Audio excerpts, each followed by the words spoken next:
Happy hump day, y'all. Hey, I just actually, someone I'm subscribed to, and holy crap, I can't remember the content creator's name. I just went to the Twice Daily where they were doing where they have a white bison kind of coffee cafe type of thing where you can get like foo drinks. Not Starbucks. Starbucks here is like the parking lot is so fucking crowded. Ugh.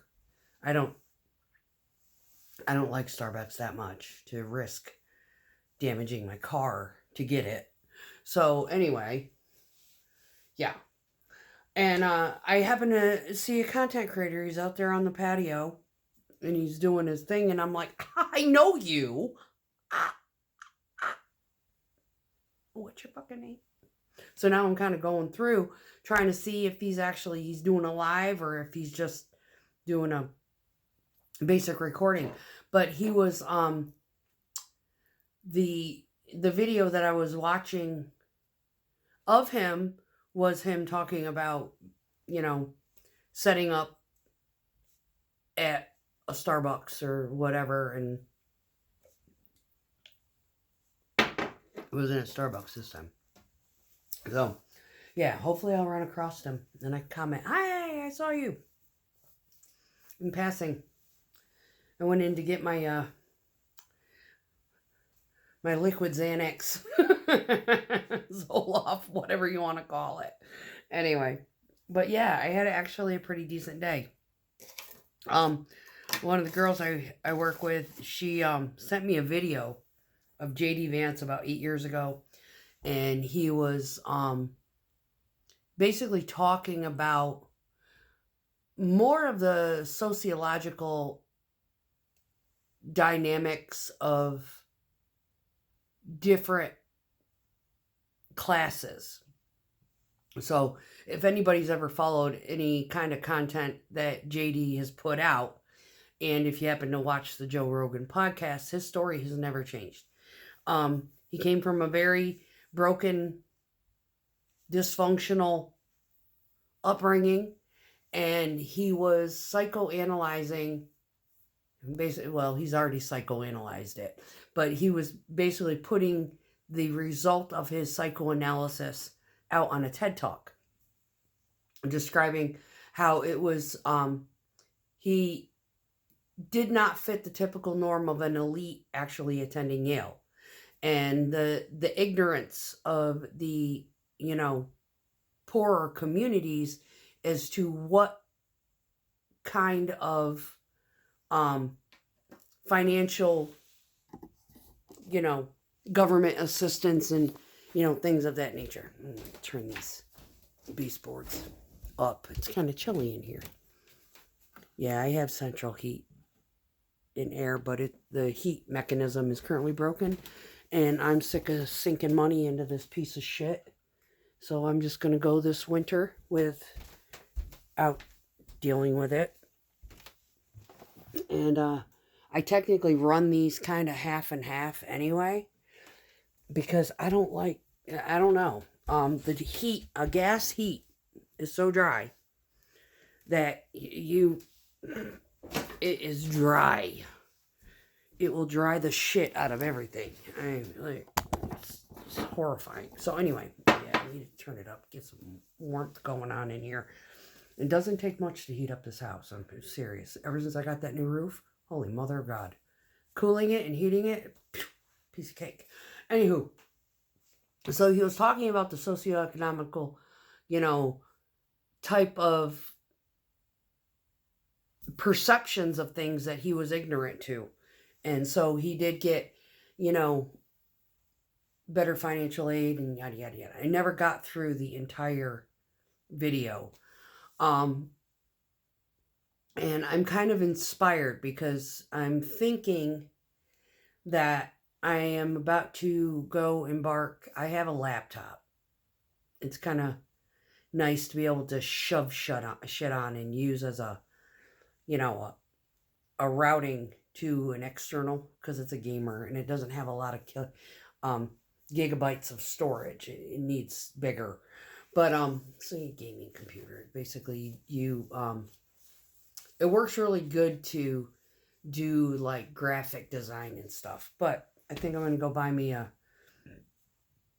one with a really good camera on it and microphone and start working these from my desk in my living room. But I want to be able to, I want to get my, that one wall. I have this one wall that I want to redo. So it's more of a pleasant backdrop. Because, yeah, this is about as eclectic chaos. That's what I am. So anyway, I've been asking people, so how do you feel about this election? And it's mixed. Some people, like one of the guys at work, he's like, I don't even follow it. He goes, I don't think anything that I have to say fucking matters. And then me and another girl were talking. She was like, Trump better get in. Yeah. And I was like, whoa. I was just curious, who she was rooting for. Yeah, there's no racial bias in this area of the planet with respects to Trump. Everybody loves him. Doesn't matter what race you are. They either don't follow politics at all, or everybody loves Trump. Those are your options. Which is, it's kind of nice. So now we all like, talking. Even I had a friend that I used to pour with. Actually, it was our dispatcher that had teamed us up. I don't know why. We just worked good together, him and I. And he quit a couple years ago and went and did his own thing. He has a dump truck, or had one. I haven't heard from him in ages and ages. But anyway, he was a felon, and he says, I wish they would do something about that, felonies not being able to vote. And I said, I never understood why they put that. I think that should be up for debate in Congress. Like, if someone commits a felony, it's like, I know a lot of felons who would have voted for Trump last election. Because people do dumb shit. They get DWIs, petty theft, larceny when they're teenagers because they're stupid, and here they are, grown adults in their 50s. Shit happened when they're 18. They're carrying this felony charge the rest of their life. Getting anything expunged in this state on a felony is not easy. It either gets expunged at the trial, pre-trial, or it's almost impossible to get everything reversed. Now, I do know one guy had told me that you can apply to at least reinstate your voter's rights after X number of years or whatever, after your paroles and all that other shit are done. I mean, probations and everything. I have no idea. I just know that dude that I worked with, he was really disappointed, but he had expressed that if he hadn't, if he didn't have a felony, he would definitely be voting for Trump. And that was like 16 and 18 when I worked with him. So yeah, I think something needs to change about that. Quite. Now, as far as the weapons rights and things like that, I think that should be up for debate. There's, people who committed a felony because they got DWI charge. That's going to live with them for the rest of their life. But that doesn't mean that they should lose their ability to have gun ownership so they can go hunting or, sport and, things like that. You make a bad choice and you live with the consequences the rest of your life. And I don't think that's right. I really don't.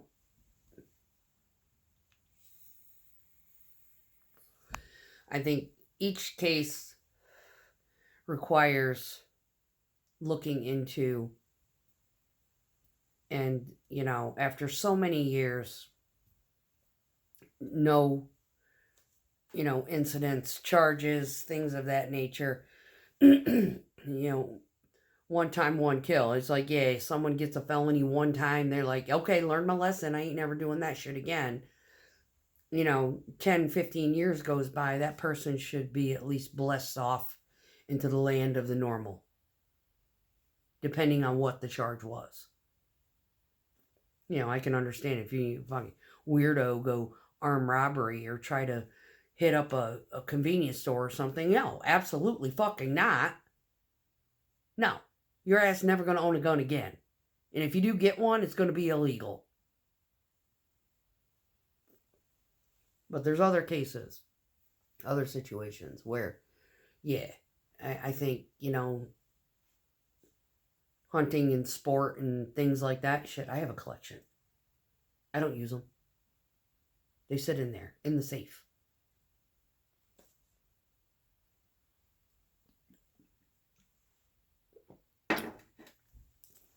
If I were to try to hunt with them, I'd have to be really fast with the trigger, get as many bullets into that booger as possible, because what caliber that I do have isn't big enough to take down a deer. Well, it might die. Might, if I hit it right. But, I mean, come on now. Took 3 22s with my pistol the night that the buck T-boned my truck. Yeah, my first buck was with the truck. I buck literally fucking ran in. It hit the brakes. It's a fucking deer. I'm driving down the road. It hockey stopped into my truck and busted its legs. And because of, the momentum and the ricochet, the animal ended up in someone's yard. Thank God they weren't home. And, my ex said, turn around. I was like, we going to get it? Yeah, we're going to get it. And I was like, what the fuck are we going to do with it? I have him. He's in I boiled his head, and I have a European mount of my first buck that I got with the truck. Anyway, photos. Me. I'm in an ugly Christmas sweater and Doc Martens. Back of my fucking pickup truck holding this deer up. Are you joking me? What the fuck? Anyway, yeah, that... no camo gear. It's like green and red. Anyway. Yeah, the luck is mine. Anyway, yeah, so we went back to go get the deer, and it was like dragging its hindquarters across the ground. So, my ex is like, you got your gun? I was like, I always got my fucking gun. I'm in Tennessee. When the fuck do I not got my gun? Anyway, he was like, get your gun, because you're going to need to put it out of its misery. I was like, all right. So, anyway, I got close to it because I didn't know if it was actually going to, like, collapse and die. And, yeah, dude's kid was, like, right up next to me, and it started to get aggressive, and dude was like, get back to the truck. He was yelling at his kid. Kid was like, I want to watch. He's like, no, get back to the truck. So kid did not go back to the truck. He stood back, though, out of the line of fire, because he's been around this his whole life, shooting arrows off the back porch, targets, shit like that. Anyway, so he stood back far enough, and I put 3 in the deer, in the, like, his neck area, and just waited. It took a minute for them fuckers to bounce around, because it's a 22. Yeah, as soon as it hit bone, it started. We never did find those rounds.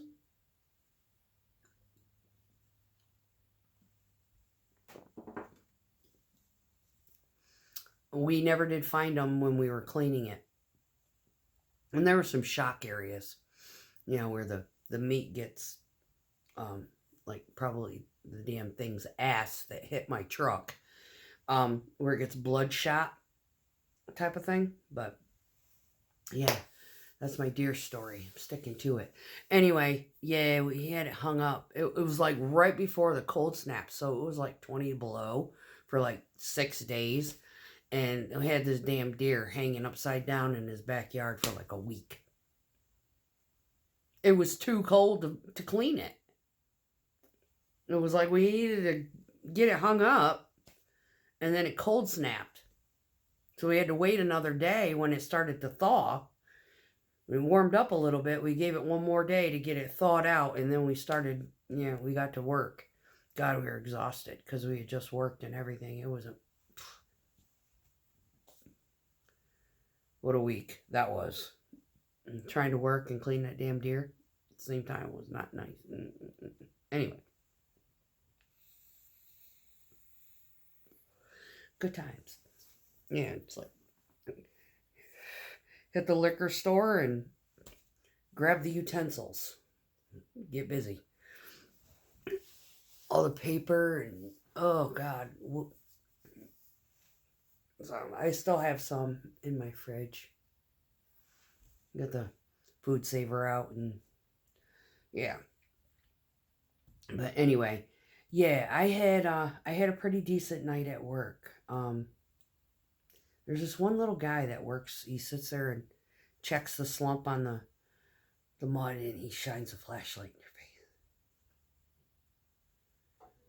And I had to yell at him the other night. I got there last night, and all I did was knife hand him.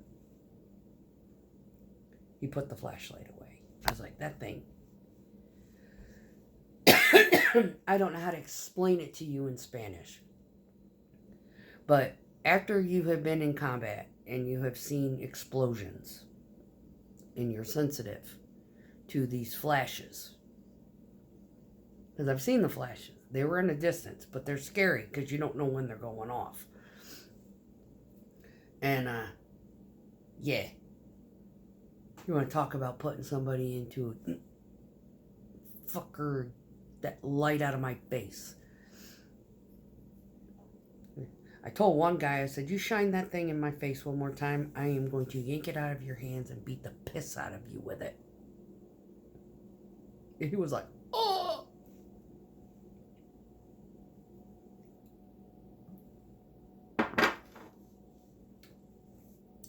Yeah.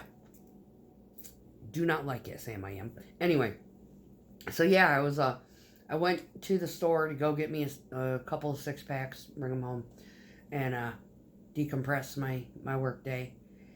And there was a dude there recording, and I've actually watched his stuff. Now, somebody, God, I wish I'd gotten a picture. Been like, hey, Tubi, fist bump. Anyway, so, but yeah, nothing really to talk about. Really appreciated that video. She sent it to me, and I was watching it, and it was like, yeah, I can resonate with a lot of what he's talking about. I remember when my mom was wanting to go to college. I was about, kindergarten when she started, and she did not know anything about grants and all that. We were in New York. I don't know if she would have been applicable to that, because back then, my dad's wages are really good. And my mom became a nurse, 3 years of college education. She was earning more than my father, who had been in his job for like 10 years. 20 years, something like that. Oh, 10. Yeah, when did we, 3rd grade. Yeah, he had started there in 70. Yeah. So, yeah, he'd been there about 10 years. My mom her starting income was more than what he was making in the unions. And he was raising a family of 7 on that.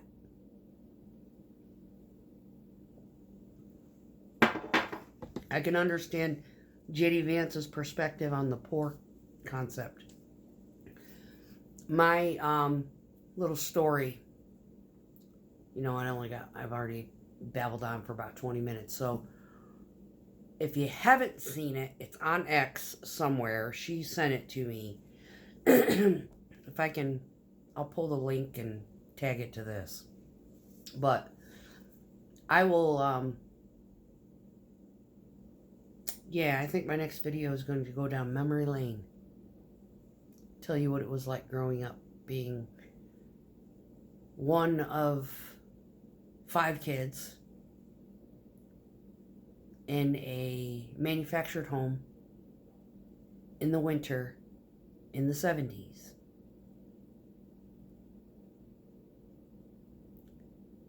Yeah. It sucked. But I was a kid. It was short-lived, thank God. So, anyway. Yo. Happy Hump Day.